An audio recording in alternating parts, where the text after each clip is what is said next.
we can place it on YouTube for anyone who wasn't able to attend, and it'll be just open to everyone. So at this time, we will go ahead and get started. All right. Well, then I guess I'll take it away and start first. As Holly mentioned, my name is Josh Fox. I'm the curator of the Pennsylvania Lumber Museum.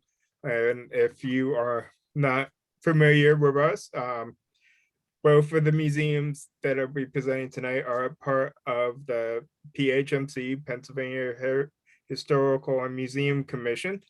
So we are state-run museums.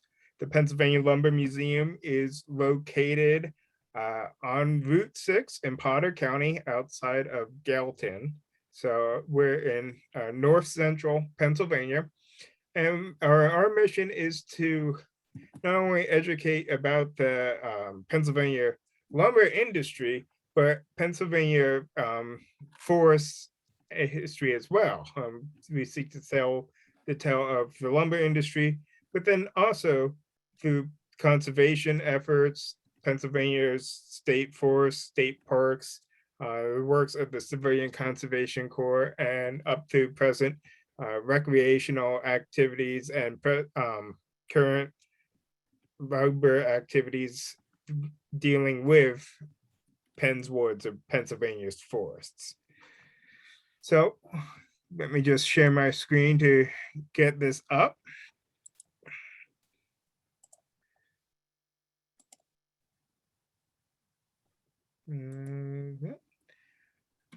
All right, so our program title tonight is Boom Heritage Lumber and Oil, and it's my kind of cover photo.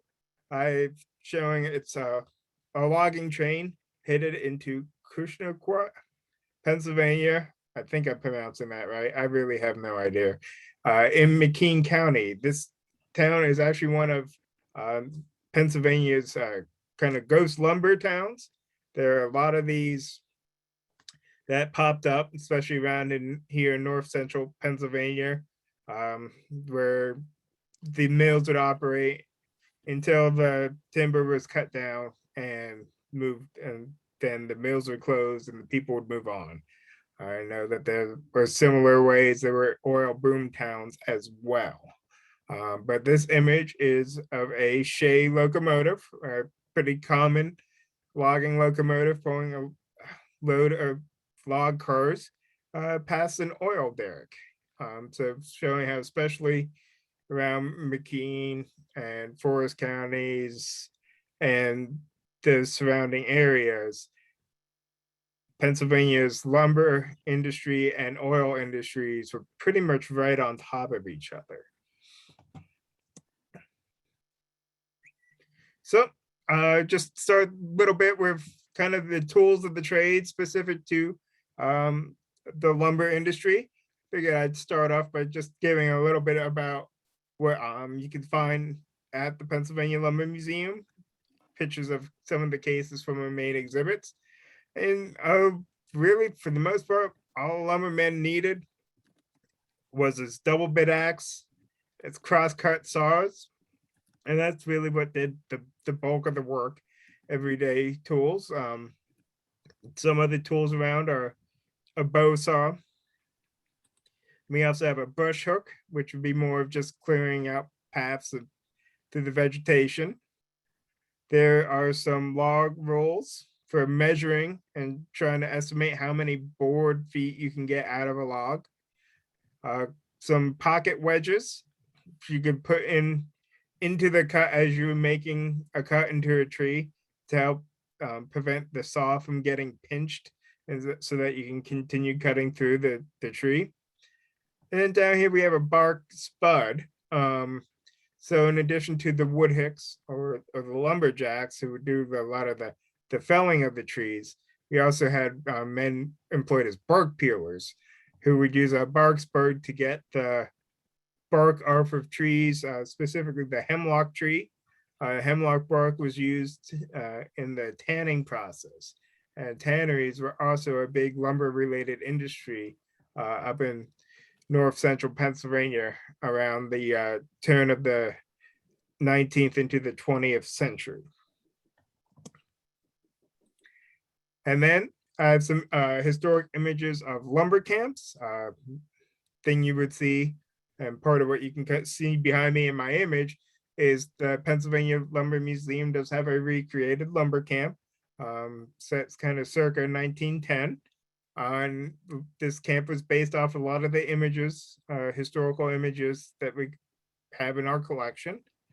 And some of these images show that these lumber camps were pretty temporary. They were set up in an area to harvest a specific strand of timber or tract of timber tract, and they would be up for a season, maybe two, and only until they were able to clear cut the logs, and then the camp could be dismantled and moved on to the next location. A lot of times there was a logging railroad spur that was kind of quickly built out into the lumber camps to bring the logs to the main part of the railroad. So you can see some of the, basically these bunkhouses were pretty slabbed together, nothing too fancy, not too many windows. And you would have the men who would live out, sometimes up to 60, 100 men living in one of these buildings, depending on the size of the camp. You see this mess hall scene. Everybody, were pretty isolated. So that means that this lumber camp provided everything that you needed, including housing and food and the like. The work week was 6 days a week. You got Sunday off to rest. Sometimes if you were close enough, you could go into town, but if not, that was pretty much your day to do laundry.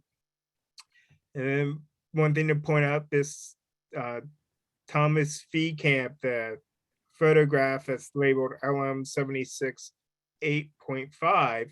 This is a photo of a camp that existed historically on the grounds of the Lumber Museum, off of our Sustainable Forestry Trail.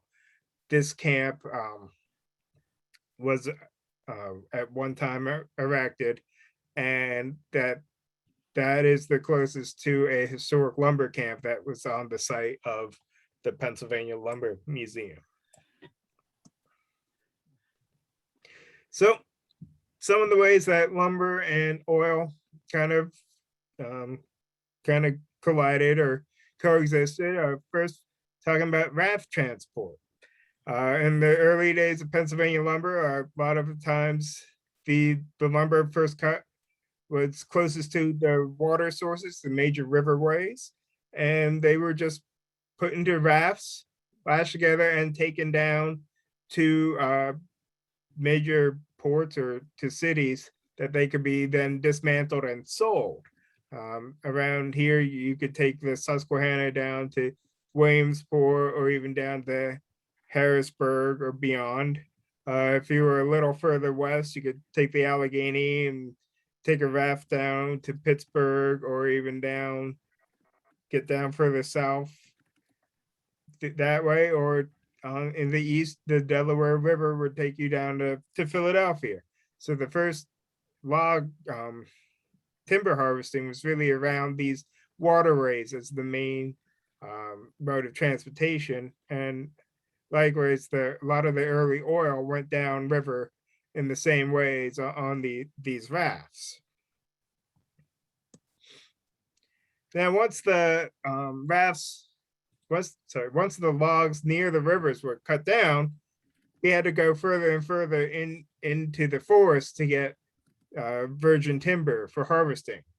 And this coincided right around the time when railroads really started to coming across the country. And what really made logging possible, especially around north central Pennsylvania in this very mountainous region, were the logging railroads, specifically geared locomotives like our shade locomotive. This picture is of our Lumber Museum's 1912 70-ton Shay locomotive. These were geared locomotives.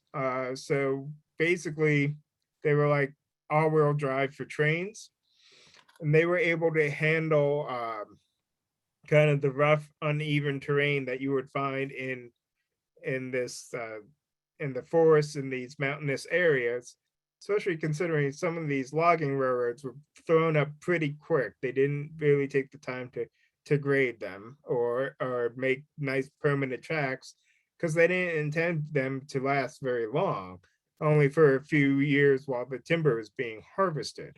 So these geared locomotives were able to handle that terrain.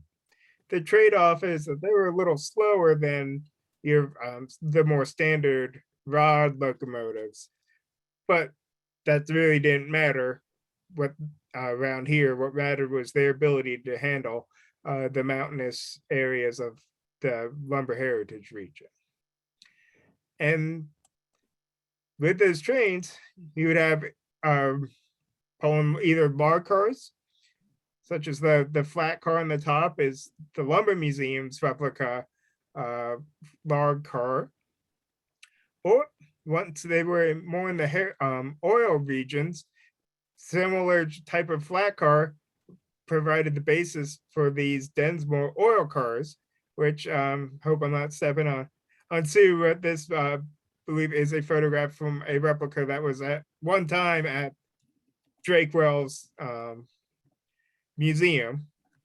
And again, so making that rail transportation vital to both lumber and oil, and using kind of, at least in one point in time, very similar modes of flat car transportation. So those trains, they need oil. So you'll see one of the main things as the lumber industry became more and more mechanized, they of course then needed more and more oil to run these engines. A couple of railroad oilers that are in the Lumber Museum's collections.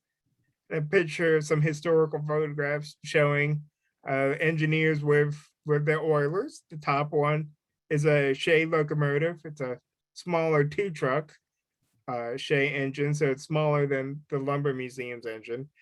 And then the locomotive below is a Heisler engine. So two of the main types of locomotives. The third main type was a Climax locomotive, and which was made in Corey, Pennsylvania. We only have a Shay, but if you wanted to see these three main types of geared locomotives, the Pennsylvania Railroad Museum does have one of each. So to mention, the machines need oil. Sawmills, they need lots of oil to run their machinery. Again, coming in around the time of the Civil War and middle of the 19th century, sawmills really started to become steam powered, more and more mechanized onto a larger and larger scale. This photo on the left is the Pennsylvania Lumber Museum's recreated sawmill. The mill is built when the museum was built, but the machinery inside is original machinery. A lot of it does come from sawmills that operated within the surrounding counties up in north central Pennsylvania. Then on the right, you can see just another illustration of sawmills working right in oil country and how these two are pretty much right on top of each other. Here's FC Olds and Company sawmill in Crosby, Pennsylvania, 1895. You can see the mill and the log pond with all the logs in it, and an oil derrick right next to it. The purpose of the log pond was really just as an easier way to kind of store and transport the logs once they were on site and get them into the sawmill. The ponds weren't necessarily connected to a larger water source.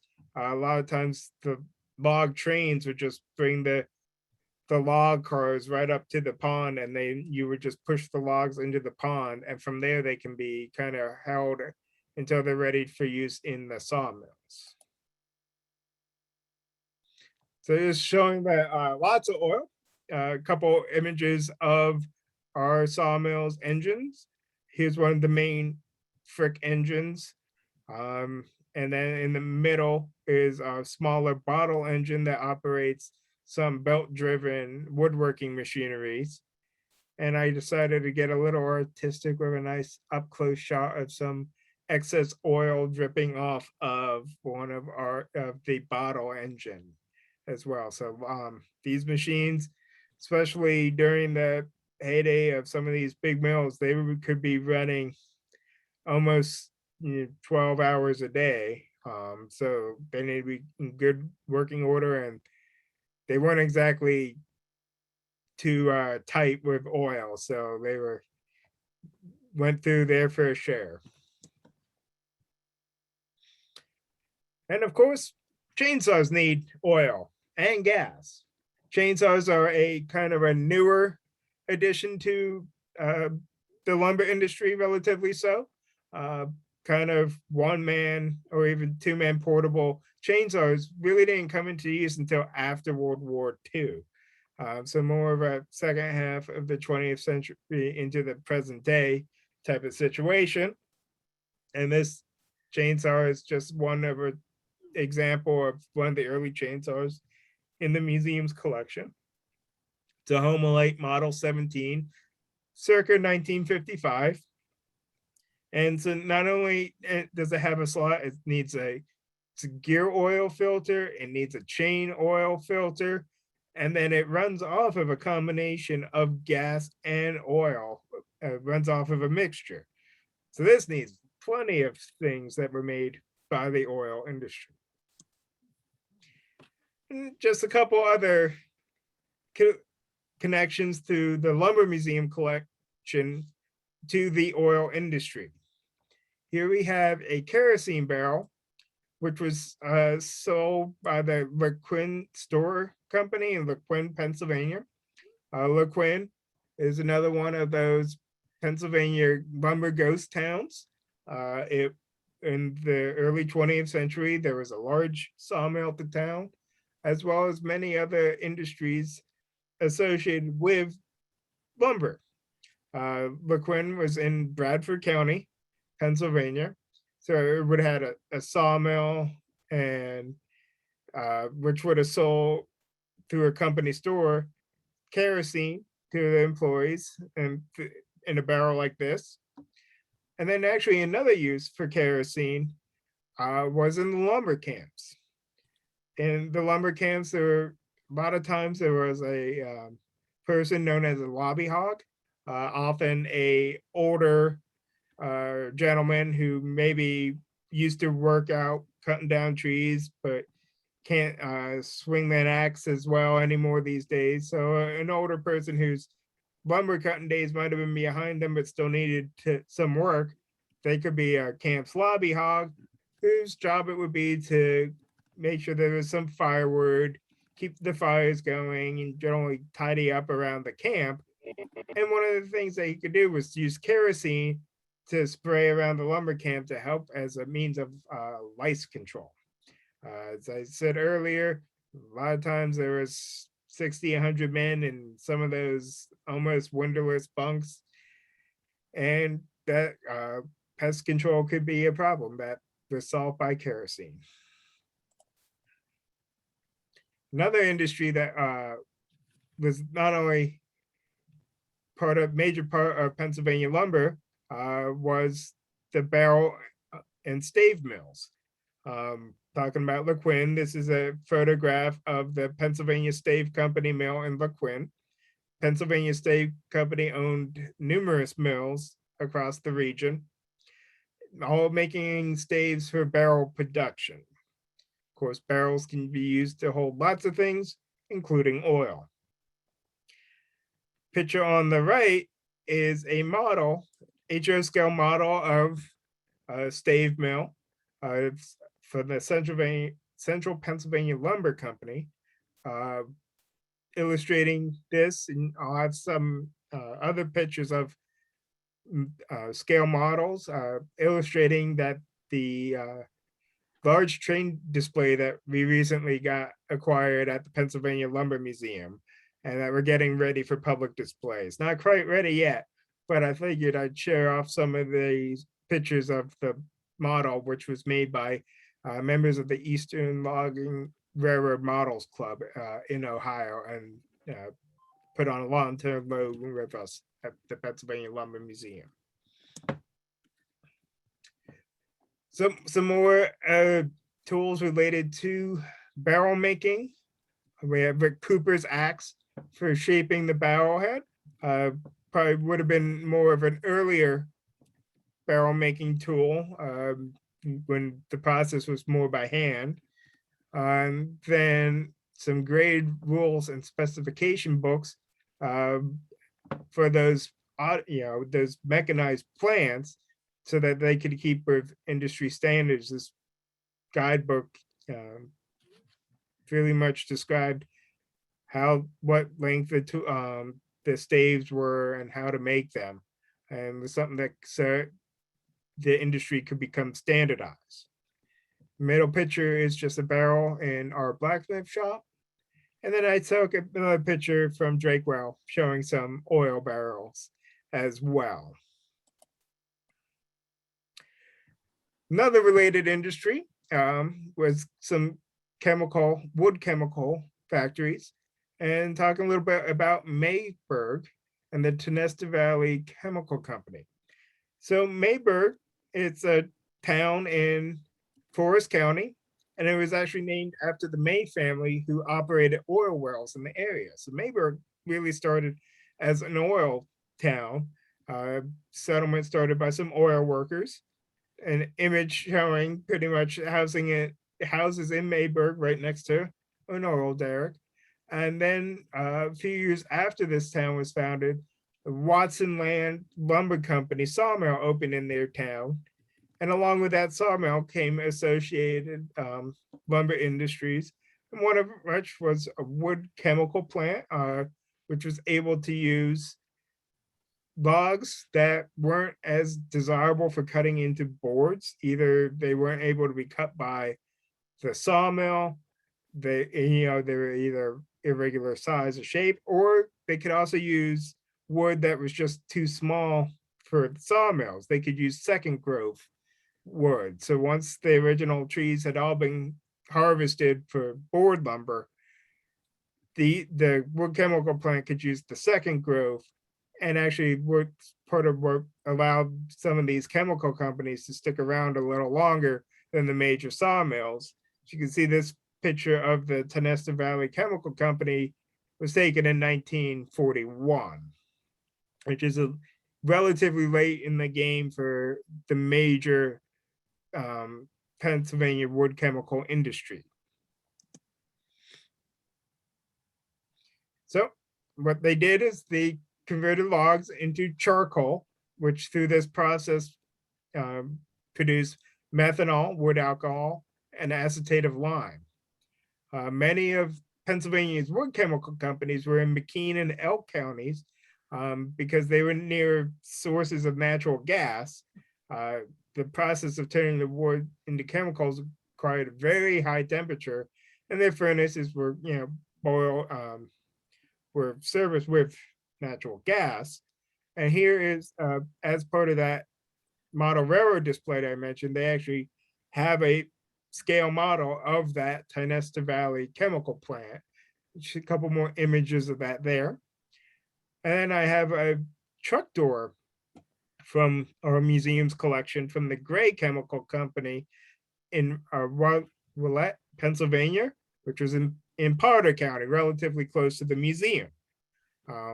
Mentioned these wood chemical companies really served up until around World War II, by which time there were more cost-effective and more efficient processes of getting these chemicals than the charcoal conversion that the wood chemical companies used.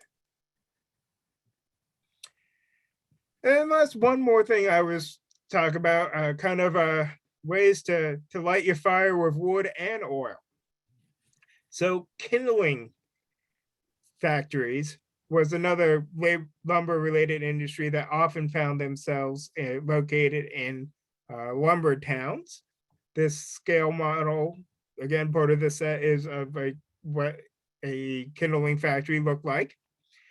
And a lot of these kindling factories were operated by the Standard Wood Company, which was founded by the Blaisdell family.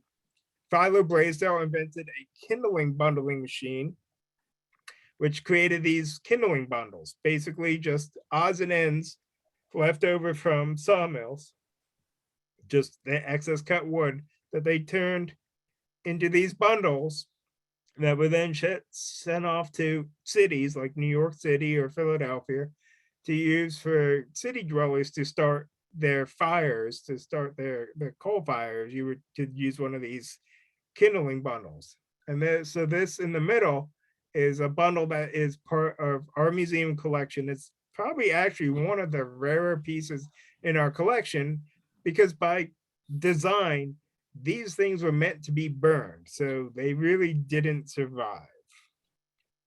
Now, so to mention, Philo Blaisdell invented this bundling machine, and the family operated numerous kindling mills, the largest of which was the one in the bottom left at the factory in Bradford, Pennsylvania. And Philo's son, George, would go on to stay living in Bradford, and he would actually develop and start the Zippo Lighter Company. Of course, Zippos use lighter fluid, some naphthalene based fluid. And so then kind of combining the wood fuel that the Blaisdell started on and continuing to this day in Pennsylvania, making a more of an oil-based way to start and light your fires. Zippo, of course, is still operating to this day, and you can go visit them as well. So that ends what I have to say. Just a few highlights from our collection and ways that lumber and oil have kind of been tied together, and that you can't, really didn't have one without the other around here. All right, thank you, Josh. That was a great presentation.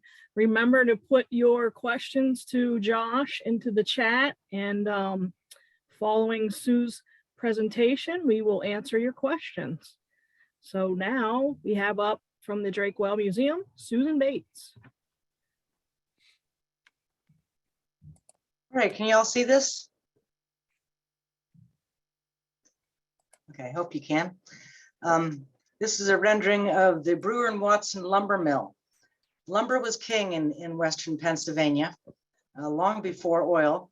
And so the first rich people in Northwestern Pennsylvania were those that owned the lumber mills.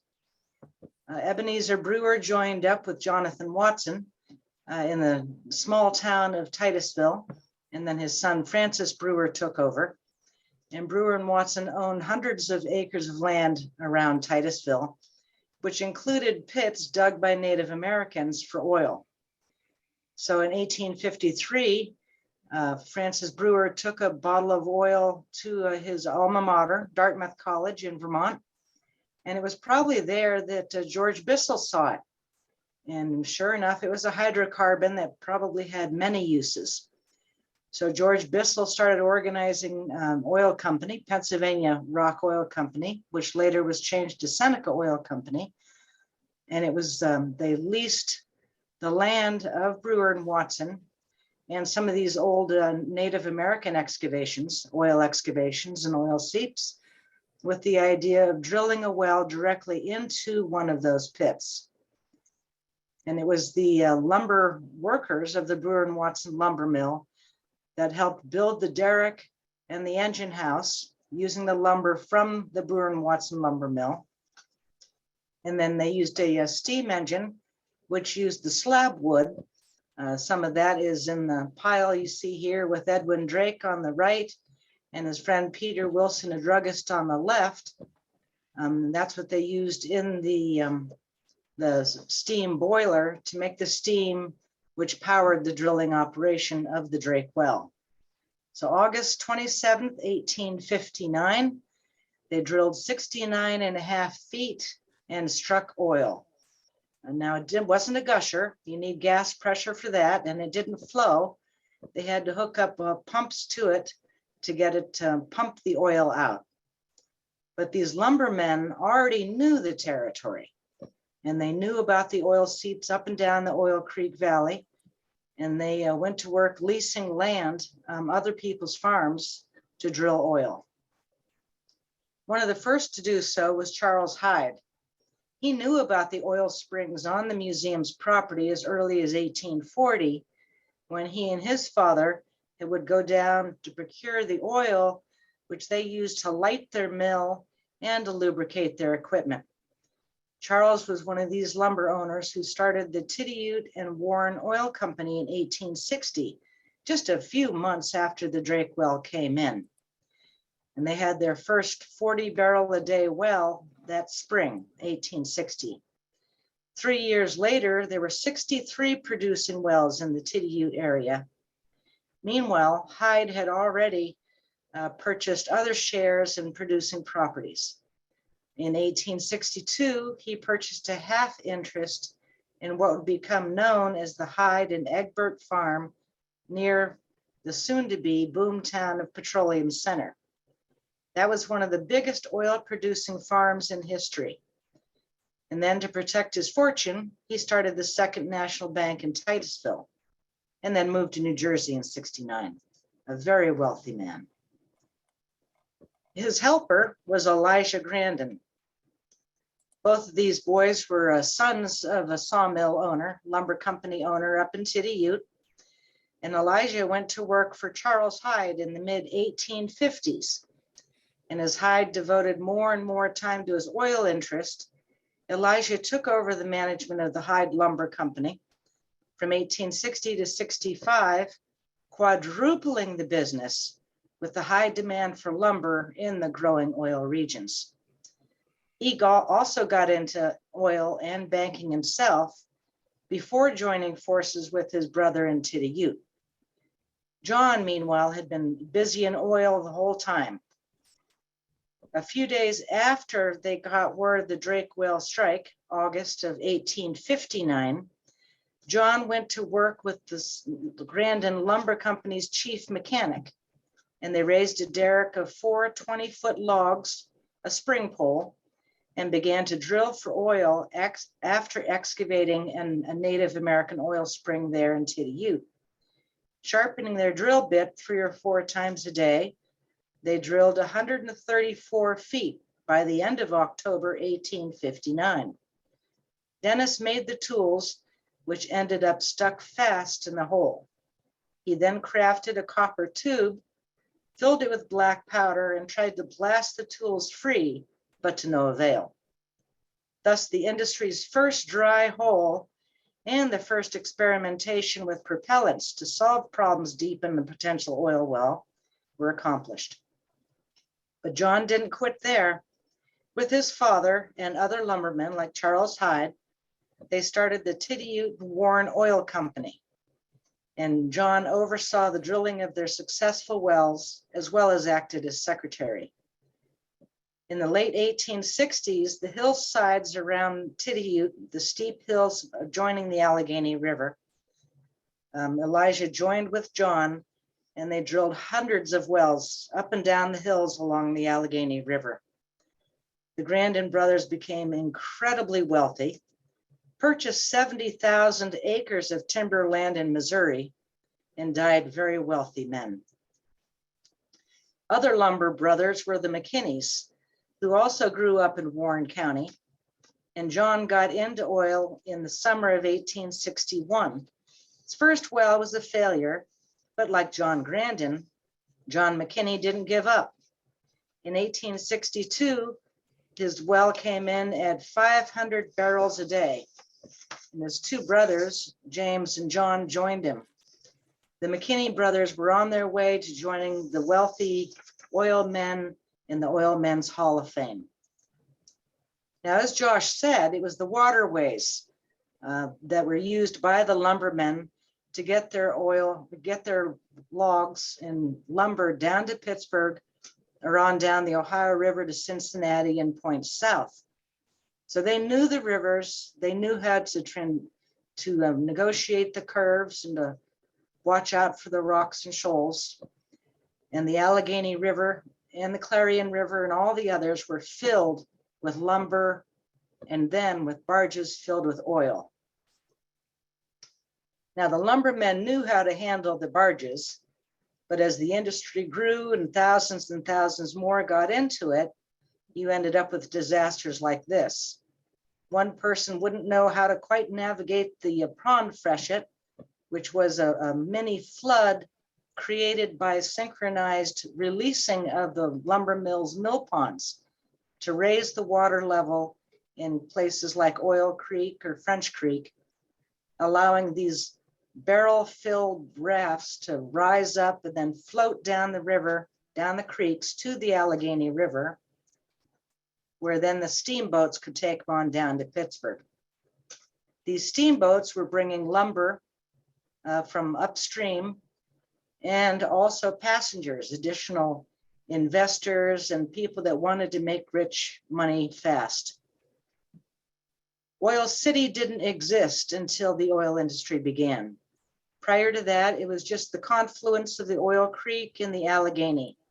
But with oil, these lumber-filled barges stopped to sell their wood for the growing town. And again, the Allegheny steamboats would be bringing back empty barrels back up to the oil region, or pushing or pulling barrel-filled barges down to Pittsburgh, to the refineries there. So as Josh said, building derricks took an awful lot of lumber. This is near, just outside of Tiddy Ute, and there you can see some derricks under construction. As with any industry with many professions, building derricks was a specialty project with guys that then specialized in building derricks. So here's our exhibit on that in our gallery. This is an itinerant derrick maker's pattern board. The family had 3 of these. This particular one was for a 56-foot derrick with 14 feet of clearance over the walking beam that was busy drilling the well. And this man, Wooster Harris, traveled from Clarion and Butler counties, following the industry up through into McKean County, which is where he and the family then lived and where he eventually passed away. Daniel Gardner of Venango County used this adze and broadaxe to help square the timbers of his derricks that he built in the 1860s. The auger, saw, and level belonged to oilman Chester Baum of Venango County, who used these tools to build his derricks. And the draw knife would just be to help soften some of the edges near where they worked so they wouldn't obviously get the splinters. Family tradition states that this wood and iron pulley was used in the Drake well. This photo, taken of the south side of Oil City, shows the coffin and tank shop that also specialized in lumber boards, and you can see in the middle ground of the image, barrels. Lots and lots of barrels were needed, with these wells coming in at 500 or 1,000 barrels a day. This lumber yard was on the north side of the Allegheny River, again in Oil City in the early 1860s. So cooperages were specialized work, initially all done by hand and using hand tools. Different types of draw knives and draw shaves, Cooper's adze there towards the upper right-hand side were helping to shape the inside of the barrels. Hoop drivers for driving the hoops down over.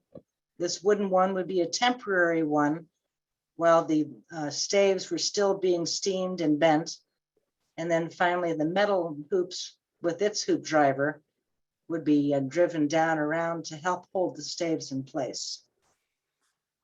A howl with a curved blade was used on the inside of the barrel to help cut a groove into which then the crows would cut a sharp groove for use for the barrel lids. And as Josh was saying, eventually this all became mechanized by the 1880s. And of course, what's an oil barrel without a bunghole? You've got to have a bunghole bore to cut that specialty hole from which you could then pour in the oil or draw it back out.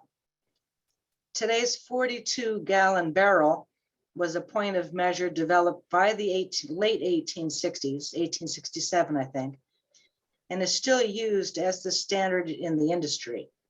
However, back then, that odd number allowed for 2 gallons of leakage by the time it got to the refinery. And then here's our barrel head rounder machine. This cut a chamfered edge on the round barrel heads so that they could then fit into the grooves. This particular machine was made by a Buffalo company, E&B Holmes Machine Company. And so that's the end of my presentation. Just a little bit of how oil and lumber mixed.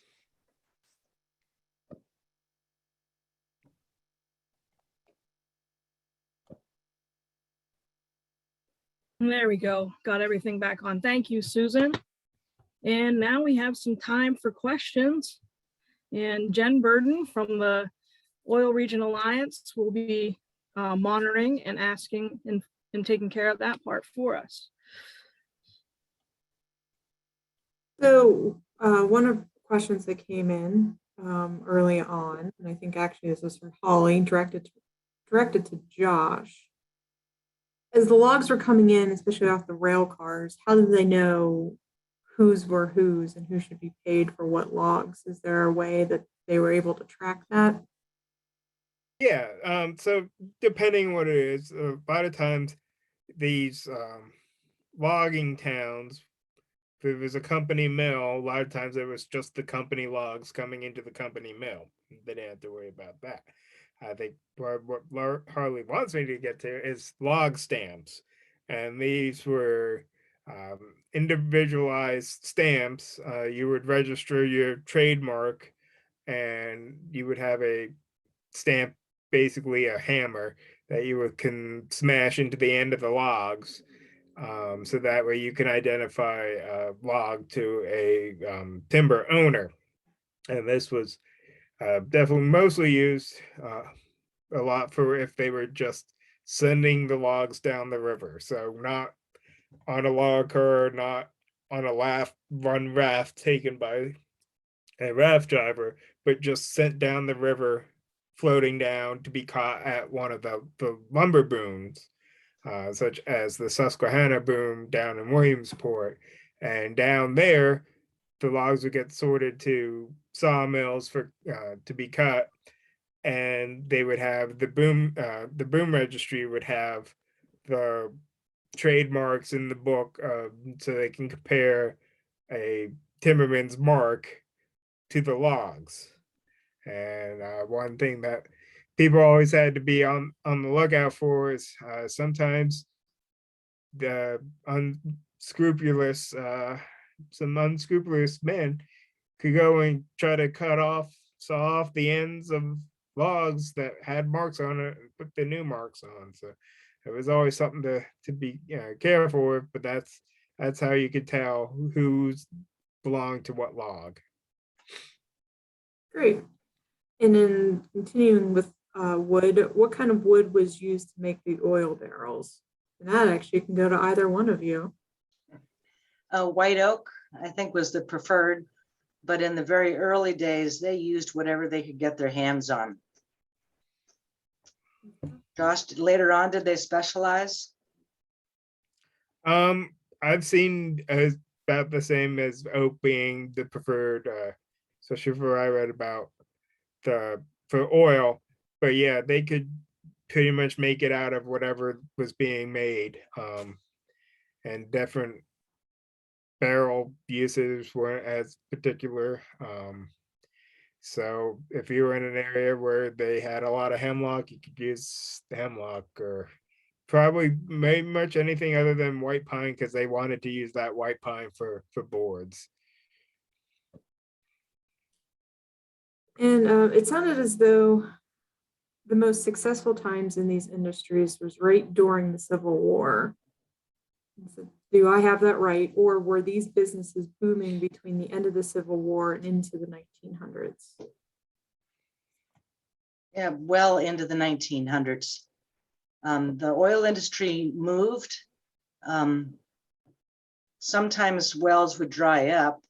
Other times the predominant players would just gain control over the majority of the area, forcing others to move on. But some of those 1860s wells are still producing now. So they didn't necessarily dry up, but the main point of action moved further south into Clarion and then Butler counties, Warren County, up to Bradford area, McKean County, and then down to Washington County below Pittsburgh by the 1890s, early 1900s. Yeah, I mean, as far as Pennsylvania lumber, it really depends on what region you're talking about, and at what time. Say earlier, the early lumber industry was focused more on the east and moved to the west, and then kind of up to north central. As time went on, the Pennsylvania Lumber Museum actually probably focuses most heavily on the logging railroad era of lumber, which we kind of define as the 1880s to the 1920s. It was the 1920s when the major industrial mills, as we kind of think of them historically, started to close down after they had pretty much clear cut a lot of the wood. So really in that way, lumber kind of on an industrial scale ended around that time, with the Central Pennsylvania Lumber Company being the last major producer. But that's not really the whole story, because once we figured out more sustainable ways of harvesting lumber, Pennsylvania has actually been very successful and is indeed a large producer of hardwood lumber to this day. So the lumber industry is really very much alive and well in Pennsylvania. Sue, Holly would like to know, do you have any photos of the original drills that were run by balancing a log and using ropes with loops to drill? I'm afraid I don't. Not easily accessible, in tonight's program. But in the gallery at Drakewell Museum, we have the string of tools used by Uncle Billy to drill the Drakewell. And that consists of a sinker bar, which is a heavy cylindrical solid pole pipe, solid. Then a set of jars, which are basically shock absorbers, as well as providing a little bit of extra spring to the drill bit and to help jar it literally loose from the rock. And then the drill bit is solid cylindrical, which then flattens out to a rectangular chiseled edge. And then we've got lots of handmade drills as well as factory-made drills on exhibit. Next one is also for Sue. It's more of a family history question. This is from Nancy. I can't see her last name, but she says she's from Pine Glen, Burnside Township, and she's doing a history of the township. And one of the early prominent families was the Bates family, spelled the same way. And so she saw you, Sue, and was wondering if you have any connection to this family in Pine Glen. Yes, I am the descendant of John Bates, the lumberman, whose lumber mill was down along the banks of the Black Moshannon on the property that's now part of the game lands in Pine Glen. My dream is to actually walk down to the Black Moshannon following that route. And on the LiDAR maps through the Department of Conservation and Natural Resources, you can see the rectangle, which was probably the mill. And Nancy, I think we were emailing a few years ago. And yes, I will email you and get in touch with you. See, Sue, you could have did this all on your own. The connection of the oil and lumber industries just through the Bates family, back then and current. The Bates family saga. All right, I'm scrolling through questions here. Here we go. Josh, do they log year round or did they shut down in the winter due to the weather? And I'm sure this question is appropriate because of the winter weather we've all experienced just in the past days. So yeah, winter definitely didn't stop them. Actually, one of the benefits is if you can make a log slide and get some ice on that, and that helps get your logs down the mountains. And if anything, especially if you were trying to do bark peeling, that was more towards the end of winter into the spring, and you wanted to really wrap that up by July 4th weekend for the bark peeling, because that's when it would get a little too stubborn to get the bark off. And that's why our Bark Peelers Festival is a July 4th weekend, because that really marked the end of that season. But now lumber could be a year-round activity. And Sue, just curious on the oil side, was there stoppage due to seasons or did that also go year round? Year round. Okay. Josh, can you elaborate on what white pine lumber was used for? I've always heard that virgin trees were used for ship masts until technology changed and they used steam to propel the ships. Yeah, no, that's was white pine was very valued for its use of ship masts. And other use, it was a very popular for just being used as board lumber as well. So much so that time was that they used to just cut down the hemlock trees just with the bark, and they wouldn't bother with the trees. They wanted the bark for the tannic acid for tanning, but the hemlock was not as desirable for milling. And what really changed that wasn't so much that the ship's technology changed, is that they cut down all the nice large white pine that would have been ideal for masts, and that was pretty much logged out of Pennsylvania, and it caused them to move on to hemlock, which didn't look so bad once there wasn't as much white pine to find anymore. Then they moved on to other woods. But yeah, white pine was valued very much so for its use in ship masts. And continuing with lumber, isn't the largest hardwood lumber mill east of the Mississippi in Emporium? Is that correct? Honestly, I don't know for sure. Holly, do you know that one? I mean, I don't know, but I'm gonna pull up a guest, Amy Shields. She might be able to answer that for me. Give me 1 second, and I'm gonna allow you to talk, Amy. And go ahead and unmute yourself, if maybe you know. I don't know, but I can try to figure that out while we're still sitting here. I'm not sure if it is. I I'm not think I sure if heard it is. that. I don't want to say it that it's, I don't want to say it for sure, but I believe I did hear that as Yeah. well. But we'll try to figure that out here while we finish up. One question actually I have, just knowing how much the oil and lumber industries overlap in certain areas, especially Forest County, and even, I mean, Titusville and Crawford County and throughout Venango County. Have either one of you ever found just like your typical worker going back and forth to the industries, like maybe spending time working in the lumber camp and then coming back and working on a drill lease and kind of going back and forth? Did that happen? Was it common? I think it definitely happened. How common, I'm not sure. Unfortunately, when people are interviewed, they're interviewed generally for, from one perspective, oil or from lumber. So they might not talk about the shared experience.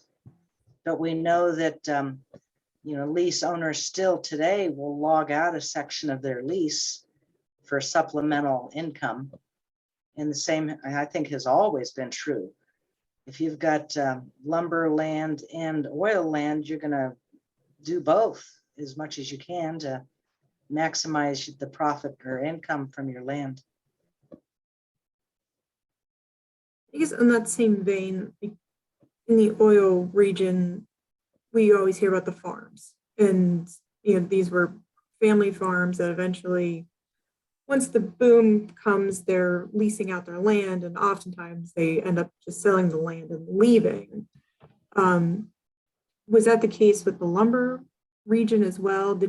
Were these farms that eventually just were sold off to lumber companies and people left, or were lumber barons just buying huge swaths of land?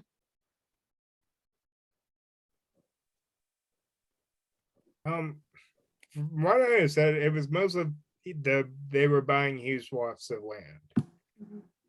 And actually, that's part of why how Pennsylvania's state forest and parks really started, is that the lumber barons had bought these large swaths of land. They had cut it all down. The state wanted to try to sustainably to be good stewards and take care of this land, mostly to stop all the forest fires. And to control that, they wanted to best get control. They either took a lot of this land because the lumber barons just stopped paying taxes on it, or were more than happy to get pennies on the dollar for the land, because once they took down the lumber, it was pretty worthless to them. So a lot of the state forest land was acquired from lumber barons that way. And then I'll just kind of going on to Lorna's question, as because it's kind of relating about the farms, and that was definitely a very common thing that I do know about, is that there were a lot of workers in the woods that would be on their farms, and then go into the logging happens in the winter. They can go into the woods and work in the lumber camps, and then go back to their farms for the harvest season. So that was definitely very common. And the Bates property, which at one point was 10,000 acres, that's the state game lands. Thank you both. Holly, did you find an answer to Emporium? Yeah, I don't know. Amy, did you find an answer on that, or? No, I can't find one. They have, they do about 170,000 feet a day. They have a huge production capacity, but I don't know. It'll take a little more digging than that. If I find it, I'll let you know, Holly, and you can put it out. Yeah, you can put it on we'll put it on our Facebook page if we can find the answer. So thanks for those questions. Okay, so any more questions? We'll take like one more if there's anything else out there. And while we wait, just want to remind you, if you've signed up for the remaining presentations, February's topic is going to be a couple of reenactors who are going to kind of play the role of a wood hick and a roustabout, and kind of give you the life from a lumber camp and from an oil field. And then in March, it's Women's History Month, so we're going to explore the roles of women in these two industries. And then finally, we will end with Earth Day is in April, and so We're going to talk about the environmental impacts and the wonderful recoveries and things that are being done today to make our forests sustainable. And so if you haven't signed up for them and you wish to, please do.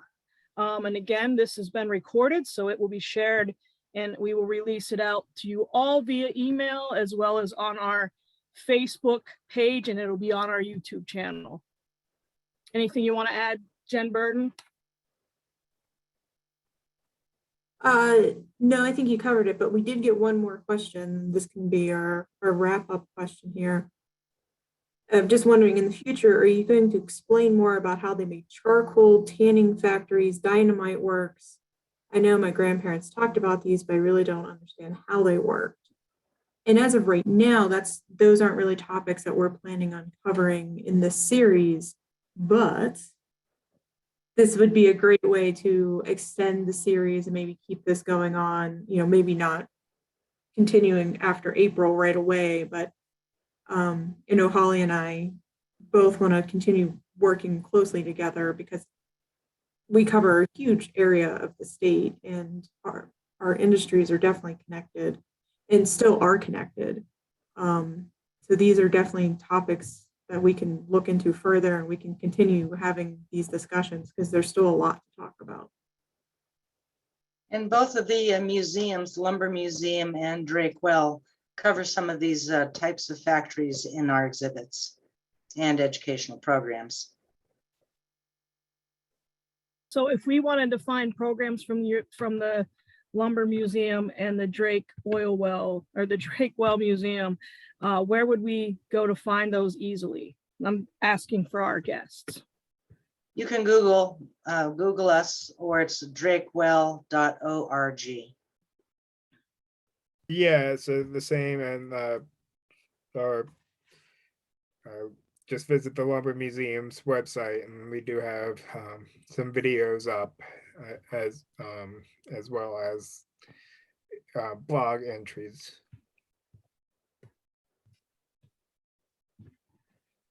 Well, thank you to our presenters. You did a wonderful job. I think everyone learned a lot of things they did not even know we were capable of in Pennsylvania. And it was wonderful working with Jen and all of you to put this together.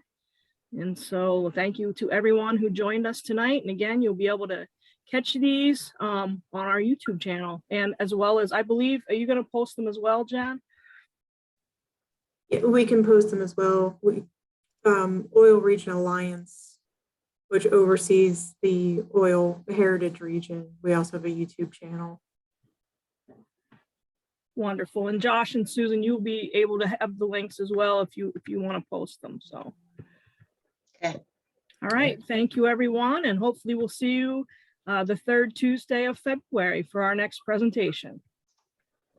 Have a good evening. Thank you. Thanks. Thanks.